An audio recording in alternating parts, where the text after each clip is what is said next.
અને જે વાણીનો સાર છે ને એ સંતોનો અનુભવ છે. એ અનુભવ જ્યારે આપણા જીવનની અંદર થાય તો ભજન શું છે એ આપણને સમજાય, માનવ આપણે કેવી રીતના છે સમજાય, ભગવાન કેવી રીતનો છે એ આપણને સમજાય. નહીતર નાનપણથી મોડી નાખી જિંદગી જતી રહે ને એમ જતા રહે તો આ બધું કરસ શેના માટે? એના જોડે પ્રશ્નો થવા જોઈએ. નહીતર આપણો બાપા દેહ છોડી મેલ્યો કે બા દેહ છોડી મેલે અને એની પાછળ આપણે 12 દિવસ જે પણ ક્રિયા થતી કરી અને ભજન કર, પણ આ સુધી કોઈ પ્રશ્ન નથી પૂછતું સાહેબ કે આ બધું ચમ કરવામાં આવે છે? અનાદિકાળથી આલ્યું આવે છે. આપણે મંડળીઓ ભેળી કરવી ભજન કરવાનું 12 વાગે, આની અંદરથી ઉર્મી જાગવી જોઈએ કે કેમ. હમણાં સુંદર વાણીમાં રજૂઆત થઈ કે જૂઠી છે કાયા ના જૂઠી છે માયા, અને જૂઠો છે કુટુંબ પરિવાર. રાજા ભરથરી ગોપીચંદ જો છોડી હાલ્યા ઘર બાર. ભાઈ તમે ભજી લો ને કીર્તા. તો હવે જૂઠી છે કાયા. કાયા એટલે આપણું શરીર. હવે ઓમ ગણવા જઈએ તો જૂઠું છે જ નહીં. આધ્યાત્મિક અનુભવની દ્રષ્ટિમાં જોવા જઈએ તો એ આપણે ભાડે લીધેલું પંચભૂતનું છે. જૂઠું કેટલા સુધી?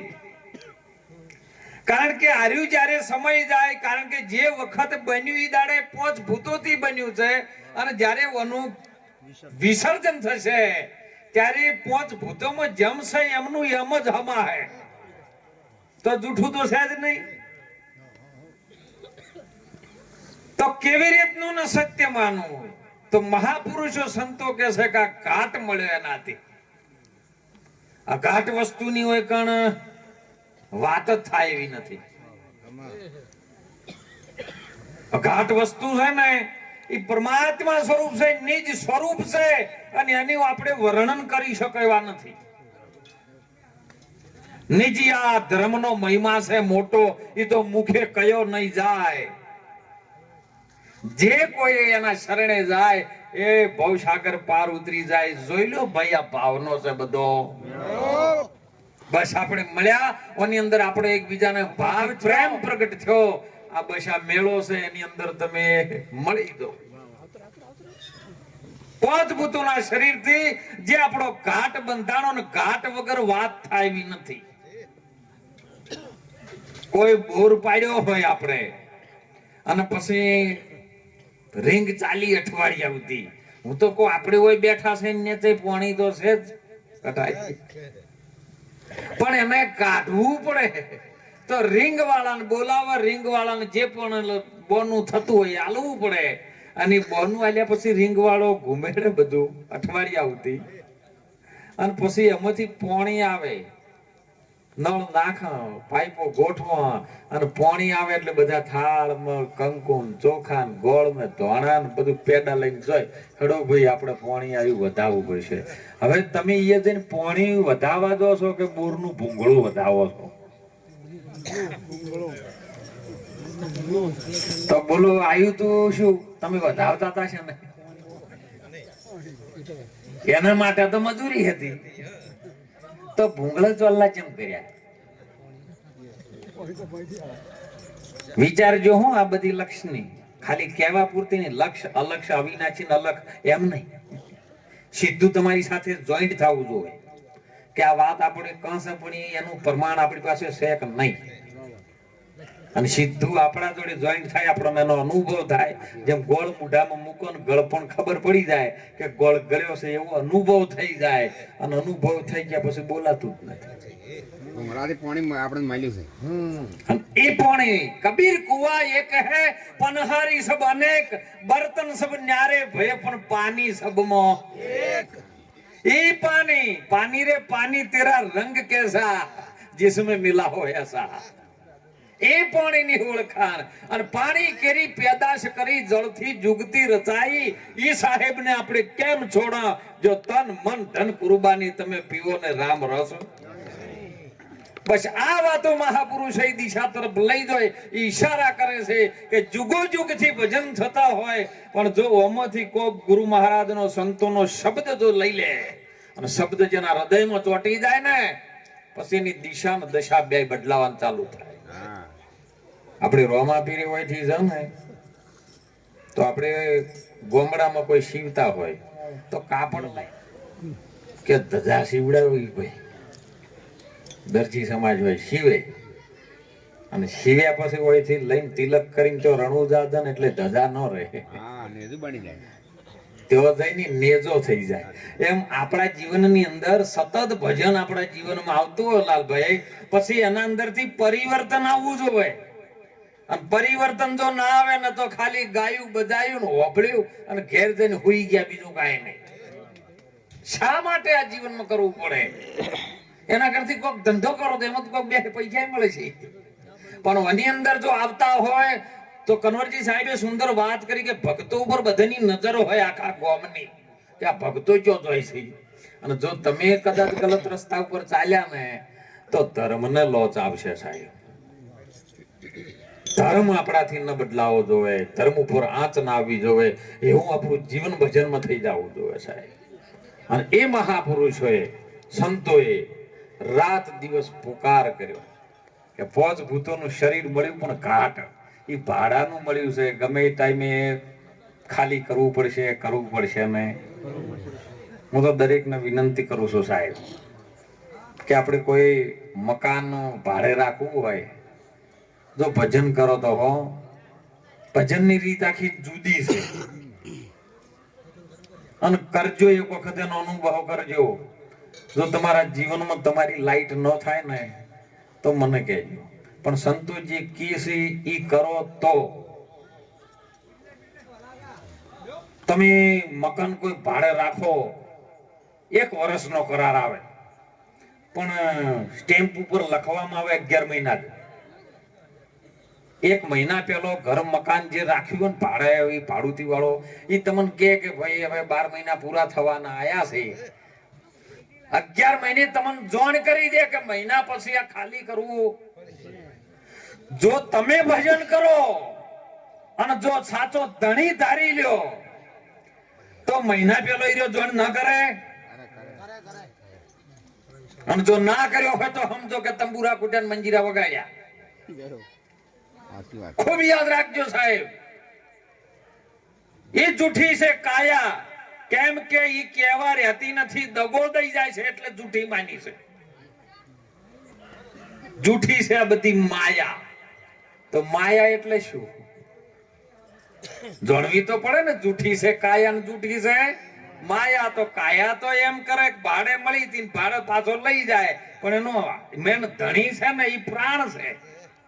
જો પ્રાણ ના હોય તો આ શરીર કોઈ કામનું નથી. અને એટલે સાહેબ કબીરે નહીં કીધું કે રામ ભજનમાં તે હાલ પ્રાણિયા, આ જગમાં થોડકા જીવણા, થોડુંક તારે જીવવાનું છે, પણ હે પ્રાણ તું ભજનમાં હેડ. તો હવે ભજન કઈ જગ્યાએ? આ બધી બોલી વાણીઓ છે, તો ભજન કઈ જગ્યાએ એમ કહું છું. જયારે ભજન સમજાય ને, કોઈક સંતને પૂછશો ને, હું તો કહું છું તમને પ્રશ્ન ના થાય તો તમે મોટા કાયરો છો. પ્રશ્ન થવો જોઈએ. સનાતન ધર્મની સંસ્કૃતિ આપણા ભારત ભૂમિની અંદર કોઈ પણ સંત હોય ને તેને તમે પ્રશ્ન પૂછો સાહેબ. હું તો ઘણી વખત આ બધા ફરજ પાડતા ને એમને કહું જોરદાર કે ફરજ પાડો, નેચે વાળા વાણીઓ બોલે તો ઉપર વાળા ને એમ જ કહે વાણી બોલ્યોનું સત્સંગ તમે કરો, તમે સાહેબો છો. આ ભણવા બેઠા છે ને એનું નિચોડ કરીને તમારા ઉપર વાણીઓ નહીં બોલવાની, તમારે એનો જવાબ આપવાનો કે આ વાણી બોલ્યા એનું પ્રમાણ શું છે. જો હમણાં ભીડ થવાની ઓછી થાય નહીં થતી, સારું છે પણ સંતો જગાડે છે. અને એટલે માયા એટલે મોટામાં મોટી છે, એ મોહની છે. જે વસ્તુ સાથે તમને મોહ લાગી ગયો ને એમાંથી તમે બહાર નીકળી ના આવો ને એ તમને મારી નાખે. માયા છે બડી મોહની. અને વજરના ગાળા ખોગો કેવામાં જેટલાય હલવાઈ ગયા, જેટલાય ચડ્યા સિંહાસન ઉપર, જેટલાય થયા પગ. બસ આ મોહ જે બંધન, એ મોહ ગુરુ મહારાજ આપણને છોડાવે. હે અર્જુન, આ શરીર તું નથી, તારી અંદર જે રહેવા વાળો છે એ તારી અંદર પણ છે ને વ્યાપક પણ છે. તારી અંદર રહેવા વાળો છે એ અંદર પણ છે, બહાર છે, અને જો નજર નાખું એ ઈર્યો જ છે, બીજો છે નહીં. ઈ વસ્તુ એ ધણીને પકડી લે. અનાદિકાળથી આ વાત મેં સૂર્યને કરેલી, મનુન કરેલી, ઈશ્વાકુને કરેલી, રોમને કરી હતી, અને હવે તને કરું છું. તો અર્જુનને સંશય પડ્યો કે મારું બુટું મારા ફઈનો દીકરો, મામાનો દીકરો, અને આ મારા ભેળા અમે ભણીને મોટા થયેલા, આ કે સૂર્યની વાત કરી હતી, તો આ કેવી રીતનું બને? જો સંશય પડે ને તો અવળું થાય.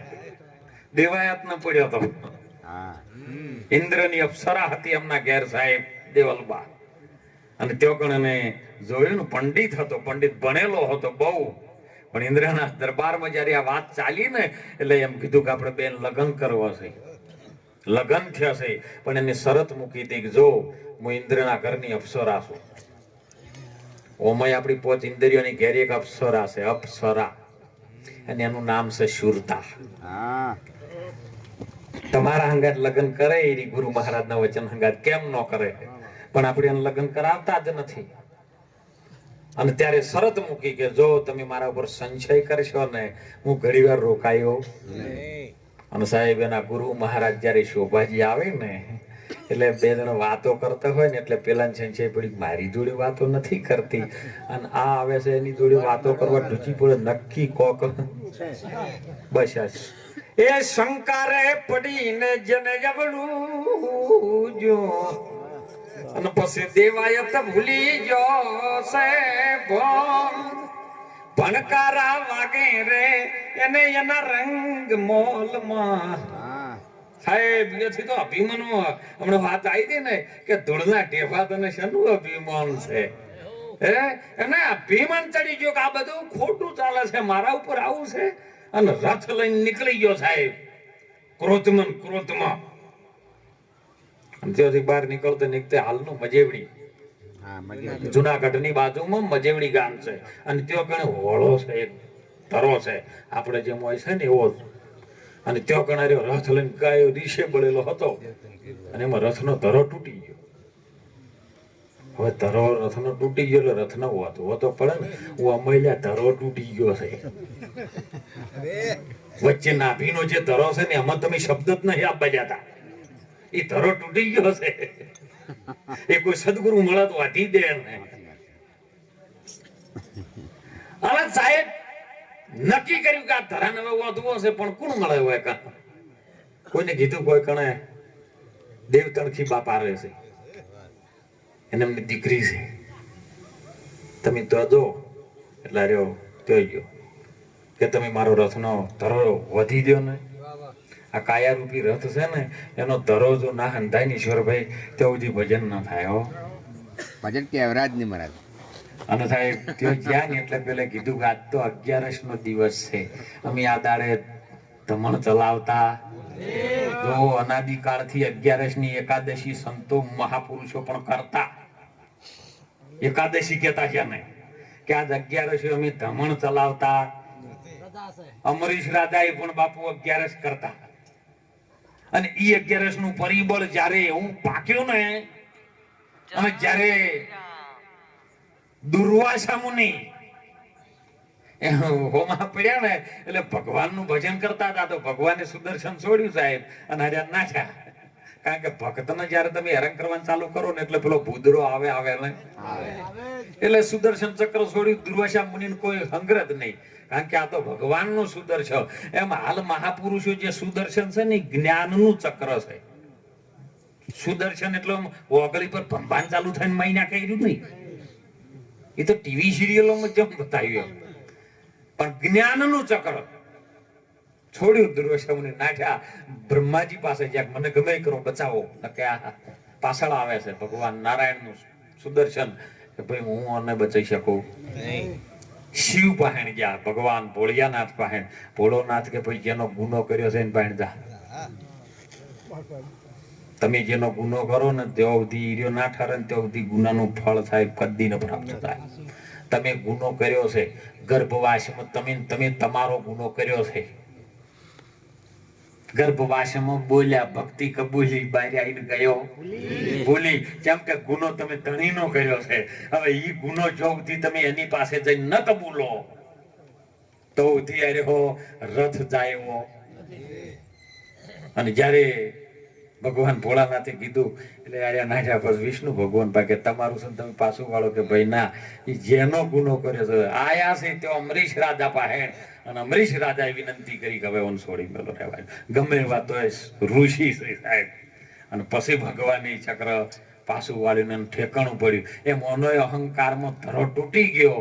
અને દેવ તણખી બાપાને ત્યાં જાય એટલે કીધું કે 11 નો દિવસ છે, આજે મેં ધમણ તપાવતા, અને જો કદાચ ભૂલથી તમે ચપાવો તો અમે એરણ ઉપર ઘણ મારતા. ઘણ મારવા વાળું કોઈ નથી, તમારે મારવો પડે. દેવાય તો ક્રોધ વાળો મોય અંદર પેલી ઈર્ષાની આગ લાગેલી હતી કે ઘણ તો હું માર્યું. તપાયું, ચાલુ કર્યું, અને ઢીસે બળીને એક ઘણ માર્યો ને એટલે એકી ઘણી ભેગી એરણ પાતાળમાં જતી રહી છે.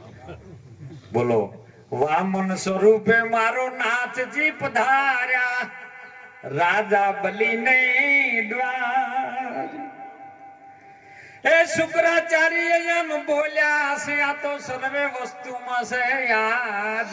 જોઈ લો ભૈયા ભાવનો મેળો. અને વામન સ્વરૂપે આયા હતા ને એ વખત પાતાળમાં નતા લઈ જાવ ને પગ માથે મૂકીને. આ એરણ લઈ ગયા પાતાળમાં. સાહેબ કોણ ગાને હવે તો કે હવે મારું બધું આ એરણ તો પાતાળમાં જતી રહી, પણ હવે વધો કરવો છે શેના ઉપર? ઘૂંટી ઉપર. તપાયું બરાબર ને ઘૂંટી પર સાહેબ એમની દીકરી એના પગ મૂકી ઘૂંટી મૂકી અને ઘણ માર્યો ને એમાં વધો કર્યો. ત્યાં અમે ઘૂંટી પડેલી 3.5 વટની જે ઘૂંટી પડી છે ને, એ ઘૂંટી જયારે છૂટી જાય ને તો વધો થાય સીધો. એ ધરો થઈ જાય સીધો. એ શિવ સર્વોદયનું જ્ઞાન, એ શિવનો પવન, અને પવનનો જયારે વધો ઠેઠ તમારી દેહની નાભીથી મોડીને બ્રહ્માંડની નાભીથી એક વધો થઈ જાય ને પછી તમારા કાળના બાપની તાકાત નથી તમારો વાળો કો કરી શકે. અરે મોત આવે તો ઊભું થઈ રહે એક બાજુ. અને એ મહાપુરુષો આપણને ભજન તરફ લઈ ગયો છે સાહેબ. જો તમારે જાગવું હોય તો એટલા માટે મહાપુરુષો કહે છે, જૂઠી કાયા ને જૂઠી છે માયા. માયા બધી જે તમને બંધનમાં નાખે એ બધી માયા. રૂપિયા પૈસા ભેગા કરવાના, બધું કરવું, ખેતીવાડી બધું કરવું, એ બધું તો તમારે વ્યવહાર સાચવવા માટે જગતમાં કરવું પડે ને. પણ એમાં ને એમાં આપણે મરી જઈએ ને. આ તો ડોહો પર બીમાર પડેલા, 4 છોકરા કોરી મોરે આવી ગયા. બાપા શું કેવું છે, છેલ્લી ઈચ્છા તમારી કોઈ? ડોહો કે આખી જિંદગી ગામમાં કોઈનું સારું નહીં કર્યું, પણ મારી છેલ્લી એક ઈચ્છા છે, તમે પૂરી કરશો? એ છોકરા એકબીજા હોવાના મોહન આયા. એટલે બાપો બીજું કોઈ કહે તો કે જે કી, પણ હવે આમ તો કેલ્યા મોટા શી કે. પછી કયો તો આપવાના કે જો હું મરી જઉં ને એટલે મને ગામના મોહાણી એમના બાળતા. અને મરી ગયા પછી મેં એટલું બધું પાપ કરેલું છે, ગામમાં બધાને નડ્યો જ છું, એટલે મને રોવાણીનો ફાસરો અસલ લઈ અને ગળા હું કાઢી દેવાનો મરી ગયા પછી. આટલી મારી ઈચ્છા છે, બોલો કરશો? એટલે છોકરા કીધા કરશે. બાપાની છેલ્લી ઈચ્છા પૂરી કરવી. દુઃખ પ્રાણ છોડી મેલ્યો થાય. એટલે છોકરાને તો ઈચ્છા હતી, જે વચન આલ્યું તો પૂરું કરવું ને. અસલ રોણનું લાકડું લઈને અસલ ફાસરો ચદેરો મારા કર્યો હોય ને, ગળા હું ગાળી દીધો. નાના મેં બોધી નીકળ્યા કે ભાઈ આપણા બાપે પાછું એવું કીધું કે ગોમના મોહણી એમ નહીં બાળવાનો. બારે ઉપડ્યા બીજા ગોમમાં જ્યાં અને ત્યાં કણ બધા 4-5 ગણા ગોમના ગોદરે બેઠેલા. મારું મોટું સીલ આપણા બાજુના ગોમના ઉપાડીને હોય છે માવે આપણા મોહણી એમ ઉભા રહો. લ્યા પૂછો કે ઉભા રહો ભાઈ, ઉભા રહો. શું છે તમારા ગામમાં શમશાન ભૂમિ નથી કે છે ને? તો ચમ તમે હોય આવ્યા છો? કે અમારા બાપાની ઈચ્છા એવી હતી. એટલે કે આવી ઈચ્છા હોતી છે. ઉતારો ઉતારો. જોયું એટલે પેલી લાશ બોધેલી પણ ગળામાં ટેકરો થઈ ગયેલો કે આ શાનો ટેકરો થઈ રહ્યો છે, ખોલો. ખોલ્યું તો મેં પેલો ખર્ચો કાઢેલો. તમે મારીને લાયા છો નકે તમારું મોહણી એમ ના બાળો. સરપંચને ફોન કર્યો, પોલીસની ગાડી આવી, 25 જણા બીજા જેલમાં કાઢી દીધા. મરતા મરતા મરી ગયા પછી 25 જણા નડ્યો આવ્યો. એટલે ચોક હોય ને, હવે તો ઘણો સુધારો આવ્યો છે, પણ ચોક હોય તોય ડોણના ફાથરા ગાલે એવું ન કરતા. અને એટલા માટે રાજા ભરતરી જોવો ગોપીજન જેને છોડી દિયો ગરબાર તમે ભજી લ્યો ને. તો કે આ વાત સાચી કે હા સાચું કહું છું, તું જૂઠું ના માનતો. લાખો જ્યાસી નો મો લાખો જવાના. તારા બાપ દાદા ને પૂછ, તારા વડદાદા ને પૂછ, એના દાદા ને પૂછ. કોઈ ઘણું કહેતા હતા કે અમારું છે, અમારું છે, અમારું છે, પણ એક કે હોય રહ્યા. લાખો ગયા ને તું પણ જવાનો. હે મૂર્ખ, તું મનમાં વિચાર. તારું મન અંદર બેઠું છે ને એમાં તું વિચાર કરી લે. સાચું કહું છું, ખોટું ના લેતો. તારા મુવા કુટુંબ ને સંભાળ ભાઈ, તું ભજી લે ને કીર્તા. ભજી લે કીર્તાર એટલે ભગવાન. ભગવાન ને ભજવો હોય તો કેવી રીતનો ભજવાનો, એની રીત તો આવડવી જોવે ને. એની રીત મહાપુરુષો આવા ભક્તો ભજન બેઠા હતા અને કોઈને કીધું કે ભાઈ વાણી બોલો હારી પણ રાગમાં બોલો. વાણી બોલો પણ રાગમાં બોલો. એટલે મીરાબાઈ આવી. રામ ભજે અનુરાગ છે, એને રાગ ન જોવે, એ અંદરના ભાવથી અનુરાગ. રામ ભજે અનુરાગ છે, સબ દુખડા લે ધોઈ. સાહેબ મીરાબાઈ કે અનુરાગ થી ગો, રાગ બાગ એમાં જોવે, એના ભાવથી કેવું આવે છે એ બોલો ખાલી. અને એટલા માટે સંતો વારંવાર જગાડે. આવા સાહેબ મહાન પુરુષો, એમની ઉંમર જોવો 80-90 વર્ષની, પણ જેની ભજનની ખુમારી સાહેબ, જેને પરમાત્મા સાથે તાર લાગ્યો છે, પરમાત્માને એના ગુરુના વચન માટે જે એમને જીવન વિતાવી નાખ્યું, એવા સંતોને લાખ લાખ વાર વંદન છે. અને એટલે ખૂબ જાણજો, કારણ કે આ ઉંમરે અહીંયા આવીને તમને શા માટે લાવે ખબર છે? એ કેમ આવે છે કે કોઈ કદાચ આ શબ્દને સ્વીકારી લે તો મારા ગુરુ મહારાજની જે ગતિ છે ને એ જીવને મળી જાય. કારણ કે તોરલે એની અંદર પ્રમાણ આપ્યું, એ જીવની ગતિ ગુરુજીની પાસ, જેમ કસ્તુરીમાં વસે રે સુવાસ.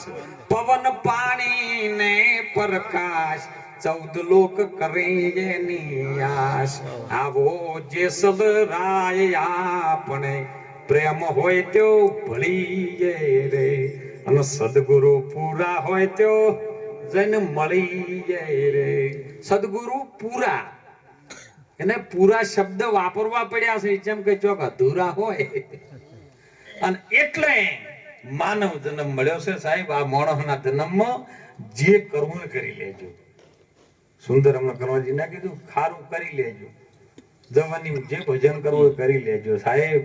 પછી શરીર થાક્યા પછી તો કીધું કે કશું હુજશે નહીં. અને એટલે મહાપુરુષો આપણે ઘણી વખત કહેતા હોય છે, સંતો પણ કહેતા હોય, અનાદિકાળથી આ રચનાઓની જે ધર્મની આવે છે.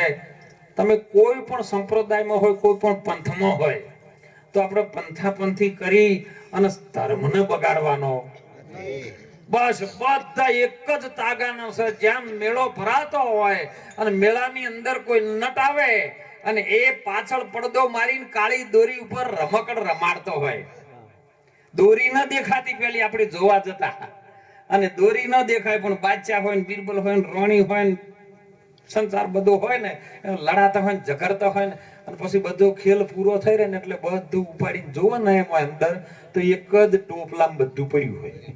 એમ આપણે બધા ભલે ગમે પંથાપંથીમાં હોય, કોઈ પણ સંપ્રદાયમાં હોય, પણ સંપ્રદાય જયારે આપણને ગુરુ મહારાજ જ્ઞાન આપે ને, પોતાના નિજ સ્વરૂપનું જ્ઞાન થાય ને, એટલે સંપ્રદાય રહેતી. આ તો મારા ઉપર ફોન આવે એટલે મારે કહેવું પડે છે, કે મારો આ વિષય જ નહીં. ફોન આવે અમારા સેવકોના, બાપુ અમુક માણસો કે છે કે તમારું બાપુ ઇસ્યુ આલ્યું છે, અમારા પાસે આવતા રહો, અમારે નિરત સંપ્રદાય ચાલે છે. એટલે તમને આમથી આમ જિલ્લા બંધ છે, નિરત તો થી જ નહીં. હે નિરાત એટલે શાંતિ, અને શાંતિ નું ઘર ચો છે પેલો એ ગોતો. હે આપણે ઓછી જાહું, આપણા ઘેરા શરીર ને લઈને જાહું, પણ નિરાત એટલે શાંતિ, ને શાંતિનું ઘર કયો? જો એ ઘર ના જોડે ત્યાં સુધી શાંતિ ગમે એટલી ફરે.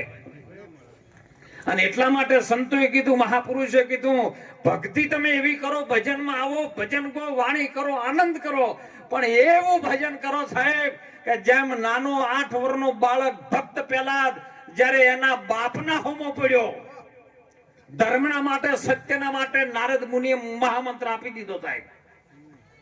સરયુબાઈએ કીધું, નારદજીએ વાત કરી, અને સાહેબ જેને ભજન ચાલુ કર્યું ને, હરણાકંશ હાલી ગયો, ધ્રુજી ગયો. એવું ભજન કરો સાહેબ, જગત ધ્રુજી જાય કે દાદા નહીં લેવો, 1200 વોલ્ટનો પાવર થાય. એવું ભજન કરો. ભજન માય કાંગલાનું કામ નથી, ભજન શુરવીરતાનું કામ છે. જેને જેને શુરવીરતા આવી ને એ જગતની અંદર કંઈક કર્યા. પોતાના બાપના હોમો પડ્યો. અરે મીરાબાઈએ ભજન કર્યું ને એટલે આખું મેવાડ એના હોમો, મીરાબાઈ એકલી એક બાજુ. તમે તો ભજનમાં હોમો ફોન કરો તો ના બાપુ 2 જણા હજી કોઈ આવી નહીં, એકલા જ જઈ કેતા નહીં. હે આ ભજન થશે. અજમલ રાજાને જ્યારે સાહેબ એવી વાત કરી, સવારના વહેલા ઉઠીને જ્યારે પોતાના દ્વારે મંદિરે જતા હશે, અને ત્યાં કણે બાઈ હાવેણો લઈને ઊભી રહી.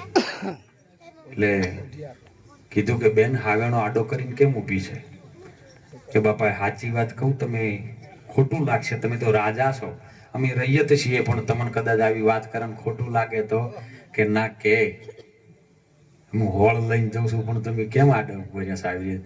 કે બાપા અમે વાંજીયાનું મુખ જોતા, તમારે ઘરે કોઈ રાજને સંભાળવા વાળું સંતાન નથી, એટલે અમે મુખ જુઓ તો અમારો દાડો બગડાય.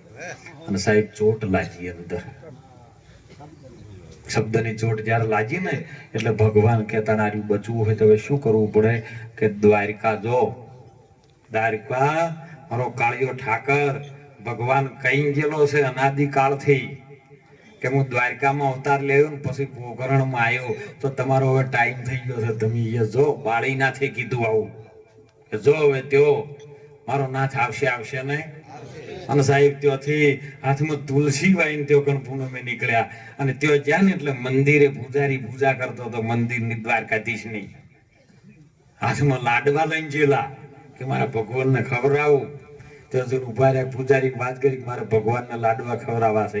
એટલે પૂજારીને દરવાજો બંધ કરવાનો, એને જવા ટાઈમ થઈ ગયેલો. અત્યારે એ તો નહીં થતું, બરાબર ભીડ થાય કે ઉભા રહેજો, ભગવાનના કપડો બદલવાના છે. વળી પાછી લેટ થાય એટલે થોડોક આમ તમે જો એમાં 500 નોટ આલો ને, પાછળ થઈને ડાયરેક્ટ દર્શન. એમ સાહેબ પૂજારી કીધું કે તો દરવાજો હાલ બંધ થઈ ગયો, મોડા કે તને મારા તો ભગવાનના લાડવા ખવડાવે. એટલે કે લાડવા હોય પથ્થરની મૂર્તિ ખાતી છે? તો કે તને અસલ ભગવાન કયો છે? માર દરિયામાં ડોટ. સાહેબ વાર કરી હતી, દરિયામાં જે ડોટ મારે ને ડૂમકી મારે ને એ મોતી ગોતી લાવે, બાકી સબસબીએ કરતા કરીશું. સબસબીએ કરો ધપો. સાહેબ ત્યાંથી આયા ભગવાન ને પેલા લાડવા હતા તો એની મૂર્તિ છૂટા છોડ્યા છે. શાસ્ત્ર કે છે, આપણા સંતો કે છે, અનુભવ કરે છે કે જયારે બેટ દ્વારકા એને વસાવી પડી, ભગવાન ત્યાં કણ તળિયે આવ્યો નહીં, દિલ દરિયામાં જેને મારી ડૂબકી મોતી લાયો ગોતી. અને ભગવાનને વચન આપ્યું સાહેબ, ભગવાન કે બોલો ભગત બોલો, કે આ શું થયું છે? પાટા બધીને બેઠા છો કે મારા વાલા ભક્તાએ મને લાડવા સોયા છે. પથ્થરની મૂર્તિ નહીં વાગે, કેમ ન વાગે સાહેબ? હે કે તાર મારો પોકરણ ગઢની અંદર ત્રાસ વધી ગયો છે, બહુ અંધશ્રદ્ધા વધી ગઈ છે, બેરવાનો એટલો બધો ત્રાસ છે. મારા નાથ તમે પધારો, આ ભૂમિનો ભાર હણવા માટે આવો. અરે ઘણો જીવો કુંવરાયા અજમલના, એ તમે વીરા સો વીરમ દેના, તમે બાળ માતા મિલના. ઘણો